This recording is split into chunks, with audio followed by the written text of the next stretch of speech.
Hi, welcome back to YouTube channel. Shreya ಅಡುಗೆ ಮನೆಗೆ ಸ್ವಾಗತ. ನಾನು ಪ್ರೇಮ. ಇವತ್ತು ಒಂದು ರೆಸಿಪಿ ತಂದಿದ್ದೀನಿ. ತುಂಬ ಚೆನ್ನಾಗಿದೆ, ಟೇಸ್ಟಿಯಾಗಿರೋಂಥ ರೆಸಿಪಿ. ಯಾವುದಪ್ಪ ಅಂದರೆ ಮುಳಬಾಗಿಲು ದೋಸೆ, ಅಂದರೆ ಮುಳಬಾಗಿಲು ತುಪ್ಪದ ದೋಸೆ. ತುಂಬ ಅಂದರೆ ಒಳಗಡೆ ಸಾಫ್ಟಾಗಿ, ಮೇಲ್ಗಡೆ ತುಂಬ ಗರಿ ಗರಿಯಾಗಿ ಬರುವಂಥ ದೋಸೆನ. ಅದು ಹೇಗೆ ಮಾಡೋದು, ಪದಾರ್ಥಗಳು ಏನು ಬೇಕು ಅಂಥೇಳಿ ನೋಡೋಕ್ಕಿಂತ ಮುಂಚೆ ನಮ್ಮ ಚಾನಲ್ನ ಪ್ಲೀಸ್ ಯಾರು ಸಬ್ಸ್ಕ್ರೈಬ್ ಮಾಡ್ಕೊಂಡಿಲ್ಲ, ಪ್ಲೀಸ್ ಸಬ್ಸ್ಕ್ರೈಬ್ ಮಾಡ್ಕೊಳ್ಳಿ. ವಿಡಿಯೋ ನೋಡಿ, ಹಾಗೆ ನೋಡಿ ಒಂದು ಲೈಕ್ ಕೂಡ ಮಾಡಿ. ನಿಮ್ಮ ಫ್ರೆಂಡ್ಸ್ಗೆ ಅದೆಲ್ಲ ಶೇರ್ ಮಾಡಿ. ಫ್ರೆಂಡ್ಸ್, ಹೇಗೆ ಮಾಡೋದು ಅಂಥೇಳಿ ನೋಡ್ಕೊಂಬರೋಣ ಬನ್ನಿ.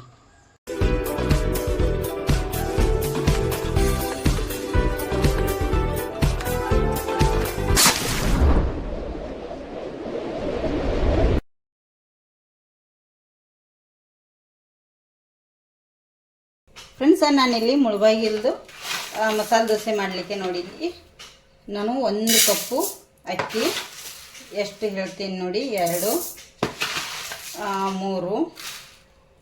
3 ನಿಮಗೆ ಜಾಸ್ತಿ ಬೇಕಂದರೆ ಜಾಸ್ತಿ ಕೂಡ ಮಾಡ್ಕೋಬೋದು, ಕ್ವಾಲಿಟಿ ಇಲ್ಲಿ ನೋಡಿಕೊಂಡು. ನಾನೀಗ ಇಲ್ಲಿ 3 ಕಪ್ಪು ರೇಷನ್ ಅಕ್ಕಿನ ಯೂಸ್ ಮಾಡ್ತಾಯಿದ್ದೀನಿ. ನೀವು ದೋಸೆ ಅಕ್ಕಿ ಕೂಡ ಯೂಸ್ ಮಾಡ್ಕೋಬೋದು, ದೋಸೆ ಅಕ್ಕಿ ಇಲ್ಲ ಅಂದ್ರೆ ರೇಷನ್ ಅಕ್ಕಿ. ಅದಕ್ಕೆ ನಾನು ರೇಷನ್ ಅಕ್ಕಿಯಿಂದ ತೋರಿಸ್ತಾ ಇದ್ದೀನಿ ನೋಡಿ. ಇಲ್ಲಿ 1.25 ಟೇಬಲ್ ಸ್ಪೂನಷ್ಟು ಕಡಲೆಬೇಳೆ, 1.25 ಟೇಬಲ್ ಸ್ಪೂನಷ್ಟು ತೊಗರಿಬೇಳೆ, ಒಂದು ಚಿಕ್ಕ ಬೌಲಿಂದ 1 ಬೌಲು ಮೀಡಿಯಮ್ ಅವಲಕ್ಕಿ, ಒಂದು ಅರ್ಧ ಬೌಲು ಉದ್ದಿನ ಕಾಳು. ಉದ್ದಿನ ಬೇಳೆ ಅಲ್ಲ, ಉದ್ದಿನ ಕಾಳಿದೆ, ಬೇಳೆ ಇದ್ದರೆ ಬೇಳೆ ತೊಗೊಳ್ಳಿ.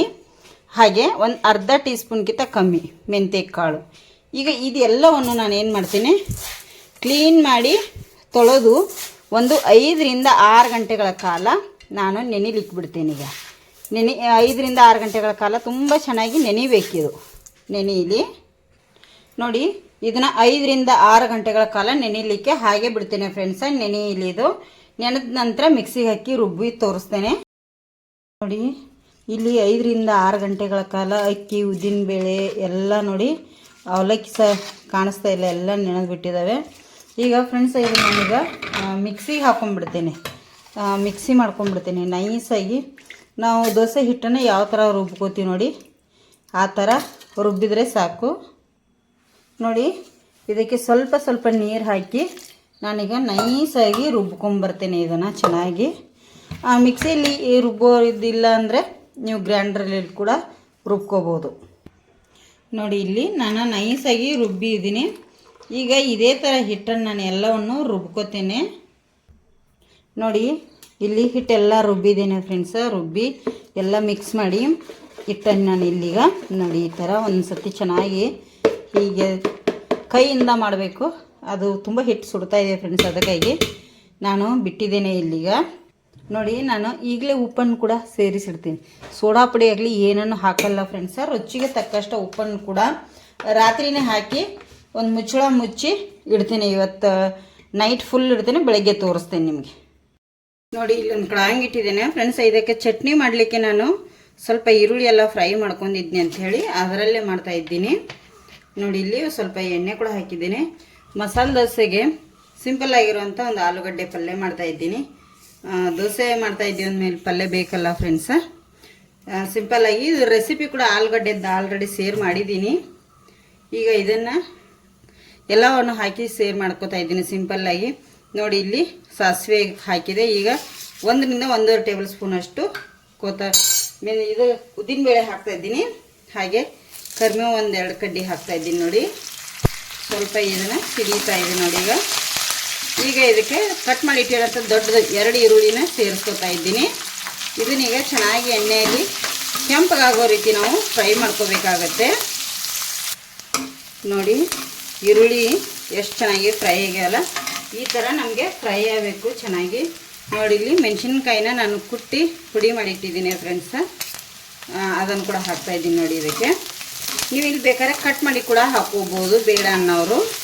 ಈಗ ಇದರೊಟ್ಟಿಗೆ ಚೆನ್ನಾಗಿ ಮಿಕ್ಸ್ ಮಾಡ್ಕೋತೇನೆ. ಇದನ್ನು ಕೂಡ ಇದು ಹೊಂದ್ಕೋಬೇಕು ಎಲ್ಲದರೊಟ್ಟಿಗೆ ನೋಡಿ. ಈಗ ಇದಕ್ಕೆ ರುಚಿಗೆ ತಕ್ಕಷ್ಟು ಉಪ್ಪನ್ನು ಕೂಡ ಆ್ಯಡ್ ಮಾಡ್ತೇನೆ. ಈಗಲೇ ಎಷ್ಟು ಬೇಕೋ ಅಷ್ಟು ಆಲೂಗಡ್ಡೆ ಪಲ್ಯ ನೋಡ್ಕೊಂಡು ಉಪ್ಪು ಕೂಡ ಆ್ಯಡ್ ಮಾಡ್ಕೊಳ್ಳಿ. ಕ್ವಿಕ್ಕಾಗಿ 1-2 ನಿಮಿಷದಲ್ಲಿ ಪದಾರ್ಥನ ರೆಡಿ ಮಾಡಿ ತೋರಿಸ್ತಾ ಇದ್ದೀನಿ ನಿಮಗೆ ನೋಡಿ. ಈಗ ಅರಿಶಿನ ಹುಡಿ ಕೂಡ ಹಾಕ್ತಾಯಿದ್ದೀನಿ. ಒಂದು ಅರ್ಧ ಟೀ ಸ್ಪೂನಷ್ಟು ಅರಿಶಿನ ಹುಡಿ ಕೂಡ ಹಾಕಿದ್ದೇನೆ. ಅದನ್ನು ಕೂಡ ಚೆನ್ನಾಗಿ ಮಿಕ್ಸ್ ಮಾಡ್ಕೊತೇನೆ. ನೋಡಿ ಇಲ್ಲಿ ಎಲ್ಲ ಮಿಕ್ಸ್ ಆಗಿದೆಯಲ್ಲ. ಈಗ ಬೇಯಿಸಿಟ್ಟಿರೋಂಥ ಆಲೂಗಡ್ಡೆನ ನಾನು ಇಲ್ಲಿ ಹಾಕ್ತಾಯಿದ್ದೀನಿ. ನೋಡಿ ಒಂದು 4 ಆಲೂಗಡ್ಡೆನ ಬೇಯಿಸಿಟ್ಕೊಂಡಿದ್ದೆ. ಈಗ ಇದನ್ನು ಕೂಡ ಚೆನ್ನಾಗಿ ಎಲ್ಲದಕ್ಕೂ ಒಂದೇ ರೀತಿ ನಾವು ಮಿಕ್ಸ್ ಮಾಡ್ಕೋಬೇಕಾಗತ್ತೆ. ನೋಡಿ ಲಾಸ್ಟಲ್ಲಿ ಕೊತ್ತಂಬರಿ ಸೊಪ್ಪು ಹಾಕಿ ಆಯ್ತು. ನೋಡಿ ರೆಡಿ ಆಯಿತು. ಈಗ ಆಲೂಗಡ್ಡೆ ಪಲ್ಯ. ಈಗ ದೋಸೆ ಹಾಕಿ ತೋರಿಸ್ತೇನೆ ಫ್ರೆಂಡ್ಸ. ಚಟ್ನಿ ಅಂತೂ ರೆಡಿ ಮಾಡಿ ಇಟ್ಟೆ ನಾನೀಗ, ಅಂದರೆ ಅದನ್ನು ತೋರಿಸ್ಲಿಕ್ಕೆ ಆಗಲಿಲ್ಲ. ಅದು ಆಲ್ರೆಡಿ ಸೇರ್ ಮಾಡ್ಕೊಂಡಿದ್ದಿದೆ, ಅದಕ್ಕಾಗಿ ಚಟ್ನಿ ತೋರಿಸಿಲ್ಲ ಫ್ರೆಂಡ್ಸ. ಈಗ ರೆಡಿಯಾಗಿದೆ ಪಲ್ಯ ಕೂಡ. ನೋಡಿ ಇಲ್ಲಿ ಮಸಾಲೆ ದೋಸೆ ಹಿಟ್ಟು ನೋಡಿ ಫ್ರೆಂಡ್ಸ್ ಎಷ್ಟು ಚೆನ್ನಾಗಿ ಉಬ್ಬಿದೆ ಅಲ್ಲ. ನೋಡಿ ನಿಮಗೂ ಕೂಡ ಕಾಣಿಸುತ್ತೆ. ನೋಡಿ ಈಗ ಇದನ್ನು ಮಿಕ್ಸ್ ಮಾಡ್ಕೊಂಡ್ಬಿಡ್ತೇನೆ. ನೋಡಿ ಎಷ್ಟು ಒಳಗೆ ಹೋಯ್ತು. ಈ ಥರ ಎಲ್ಲ ಮಿಕ್ಸ್ ಮಾಡ್ಕೋಬೇಕು.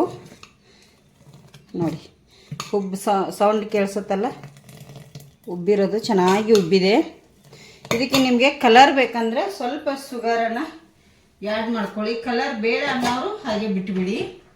ನೋಡಿ ಸ್ವಲ್ಪ ನಾನಿಲ್ಲಿ ಒಂದು ಅರ್ಧ ಟೇಬಲ್ ಸ್ಪೂನಷ್ಟು ಸಕ್ಕರೆ ಕೂಡ ಹಾಕ್ತಾಯಿದ್ದೀನಿ. ಇದಕ್ಕೆ ಕಲರ್ ಬಂದ್ರೇ ಮಸಾಲೆ ದೋಸೆ ಚೆನ್ನಾಗಿರುತ್ತೆ. ಹಾಗಾಗಿ ನೋಡಿ ಇದನ್ನೀಗ ಮಿಕ್ಸ್ ಮಾಡ್ಕೊತೀನಿ. ಉಪ್ಪೆಲ್ಲ ನೈಟಾಗಿ ಹಾಕಿಟ್ಟಿದ್ನಲ್ಲ ಫ್ರೆಂಡ್ಸ. ಈಗ ನಿಮಗೆ ದೋಸೆ ಹಾಕಿ ತೋರಿಸ್ತೇನೆ ಯಾವ ಥರ ಬರುತ್ತೆ ಅಂಥೇಳಿ. ದೋಸೆ ಹಂಚು ಕೂಡ ಇಟ್ಟಿದ್ದೀನಿ. ದೋಸೆ ಹಂಚು ನಾನ್ ಸ್ಟಿಕ್ ಇಲ್ಲಾಂದರೆ ದಪ್ಪಂದು ರೌಂಡ್ ಶೇಪದ್ದು ಬರುತ್ತೆ ನೋಡಿ. ದಪ್ಪನ ದೋಸೆ ಮಾಡೋದು ಅದನ್ನೇ ತಗೋಬೇಕು, ಚೆನ್ನಾಗಿರುತ್ತೆ. ಅದಿಲ್ಲ ನಮ್ಮ ಮನೆಯಲ್ಲಿ, ಇಲ್ಲದಕ್ಕೋಸ್ಕರ ಇದನ್ನು ತೊಗೊಂಡಿನಿ ಫ್ರೆಂಡ್ಸ. ಇದಕ್ಕೆ ದೋಸೆ ಕೂಡ ಸ್ವಲ್ಪ ದಪ್ಪನೇ ಬೇಕು, ತಿಳುವಾದರೆ ಚೆನ್ನಾಗಿರಲ್ಲ. ಇದಕ್ಕೆ ಮುಳಬಾಗಿಲು ದೋಸೆ ನೋಡಿ ಈಗ ಈ ಥರ ಬರಬೇಕು. ನೋಡಿ ಸ್ವಲ್ಪ ದಪ್ಪ ಬರಬೇಕಿದು, ತಿಳುವಾದರೆ ದೋಸೆ ಅಷ್ಟು ಚೆನ್ನಾಗಿರಲ್ಲ. ಈಗ ಇದಕ್ಕೆ ತುಪ್ಪ ಹಾಕ್ತೇನೆ. ನೋಡಿ ನಾನು ತುಪ್ಪ ಹಾಕ್ತಾ ಇದ್ದೀನಿ. ತುಪ್ಪ ಎಷ್ಟು ಹಾಕ್ತೀರೋ ಅಷ್ಟು ಚೆನ್ನಾಗಿರುತ್ತೆ. ತುಪ್ಪದ ದೋಸೆನೇ ಅಲ್ವಾ ಫ್ರೆಂಡ್ಸ. ನೋಡಿ ಈ ಥರ ಸೈಡಿಗೆಲ್ಲ ಹಾಕಿಬಿಡ್ತೇನೆ ಈಗ. ನೋಡಿ ಸೈಡಿಗೆಲ್ಲ ಹಾಕ್ಕೊಂಡೆ. ತುಪ್ಪದ ದೋಸೆ ತುಂಬ ಚೆನ್ನಾಗಿರುತ್ತೆ. ಹಾಗೆ ಮೇಲೆ ಕೂಡ ಹಾಕ್ಕೊಳ್ಳಿ. ಈ ಥರ ನಿಮಗೆ ತುಪ್ಪ ಬೇಕಂದರೆ ತುಪ್ಪ ಹಾಕ್ಕೊಳ್ಳಿ. ತುಪ್ಪದ ದೋಸೆ ಆಗಿರೋದ್ರಿಂದ ಇಲ್ಲಿ ನಾವು ತುಪ್ಪನೇ ಯೂಸ್ ಮಾಡಬೇಕಾಗುತ್ತೆ ಫ್ರೆಂಡ್ಸ. ನೋಡಿ ಎಷ್ಟು ಚೆನ್ನಾಗಿದೆ. ನೋಡಿ ಇದಕ್ಕೆ ಶೇಂಗಾ ಚಟ್ನಿ ಬೇಕೇ ಬೇಕು ಈ ದೋಸೆಗಂತೂ. ಚಟ್ನಿ ಇಲ್ಲ ಅಂದರೆ ದೋಸೆ ರೆಡಿ ಆಗಲ್ಲ ಫ್ರೆಂಡ್ಸ. ನೋಡಿ ನಿಮಗೆ ಎಷ್ಟು ಬೇಕು ನೋಡಿ ಅಷ್ಟನ್ನು ನೀವು ಇಲ್ಲಿ ಹಾಕ್ಕೋಬೋದು. ನೋಡಿ ಸೂಪರ್ ಆಗುತ್ತೆ ಮಾತ್ರ. ನೋಡಿ ದೋಸೆ ರೆಡಿ ಆಗಿದೆ. ಈಗ ದೋಸೆನ ತಗೋತೀನಿ. ನೋಡಿ ಎಷ್ಟು ಈಸಿಯಾಗಿ ಬರುತ್ತೆ. ನೋಡಿ ಕಲರ್ ನೋಡಿ ಫ್ರೆಂಡ್ಸ್, ಸೂಪರ್ ಆಗಿದೆ. ಕಲರ್ ಮಾತ್ರ ತುಂಬ ಚೆನ್ನಾಗಿ ಬಂದಿದೆ. ಇದರ ಮಧ್ಯಕ್ಕೆ ನೀವು ಬೇಕಂದರೆ ಇಲ್ಲಿ ನೋಡಿ, ಇಲ್ಲಿ ಆಲೂಗಡ್ಡೆ ಪಲ್ಯ ಕೂಡ ಇಟ್ಕೋಬೋದು. ನಿಮಗೆ ಬೇಕಾದರೆ ಇಟ್ಕೊಳ್ಳಿ, ಬೇಡಾದರೆ ಬಿಡಿ ಫ್ರೆಂಡ್ಸ್. ನೋಡಿ ಇಲ್ಲಿ ನೋಡಿ ಎಷ್ಟು ಕಲರ್ಫುಲ್ಲಾಗಿ, ಕಾಯಿ ಚಟ್ನಿದು ಏನು ಬೇಕನ್ಸಲ್ಲ ಇದಕ್ಕೆ. ನೋಡಿ ಕಲರ್ ನೋಡಿ ಎಷ್ಟು ಚೆನ್ನಾಗಿ ಬಂದಿದೆ ಅಲ್ಲ. ಈಗ ನಾನು ತಕ್ಕೊಂಡ್ಬಿಡ್ತೀನಿ. ಮುಳುಬಾಗಿಲ ತುಪ್ಪದ ದೋಸೆ ರೆಡಿಯಾಗಿದೆ ಫ್ರೆಂಡ್ಸ್. ನೀವು ಒಂದ್ಸತಿ ಮನೆಯಲ್ಲಿ ಟ್ರೈ ಮಾಡಿ, ಹೇಗೆ ಬಂದಿದೆ ಅಂಥೇಳಿ ಕಮೆಂಟ್ ಮಾಡಿ. ಹೊಸಬ್ರು ನಮ್ಮ ಚಾನಲ್ ನೋಡ್ತಾ ಇದ್ದಾರೆ ಪ್ಲೀಸ್ ಸಬ್ಸ್ಕ್ರೈಬ್ ಮಾಡ್ಕೊಂಡು ನೋಡಿ ಎಷ್ಟು ಗರಿಗರಿಯಾಗಿ ಬಂದಿದೆ. ನೋಡಿ ಮುಳುಬಾಗಿಲ ತುಪ್ಪದ ದೋಸೆ ರೆಡಿಯಾಗಿದೆ ಫ್ರೆಂಡ್ಸ್. ಕಲರ್ ನೋಡಿ ಎಷ್ಟು ಚೆನ್ನಾಗಿ ಬಂದಿದೆ. ಇಲ್ಲಿ ಒಳಗಡೆ ತುಪ್ಪ ಹಾಕಿ ಬೇಯಿಸಿರೋದ್ರಿಂದ ಅಷ್ಟೇ ಸಾಫ್ಟ್ ಆಗಿರುವಂಥ, ಒಳಗಡೆ ಸಾಫ್ಟು ಮೇಲ್ಗಡೆ ಗರಿಗರಿಯಾಗಿ ತುಂಬ ಚೆನ್ನಾಗಿ ಬಂದಿದೆ. ಸೌಂಡ್ ಕೇಳಿಸಿರ್ಬೋದು, ತುಂಬ ಗರಿಗರಿಯಾಗಿ ಬಂದಿದ್ದಾವೆ. ನೀವು ಒಂದ್ಸತಿ ಮನೆಯಲ್ಲಿ ಟ್ರೈ ಮಾಡಿ, ಹೇಗೆ ಬಂದ ಅಂಥೇಳಿ ಕಮೆಂಟ್ ಮಾಡಿ. ಹೊಸಬ್ರು ನಮ್ಮ ಚಾನಲ್ ನೋಡ್ತಿದ್ರೆ ಪ್ಲೀಸ್ ಸಬ್ಸ್ಕ್ರೈಬ್ ಮಾಡ್ಕೊಂಡು ನೋಡಿ.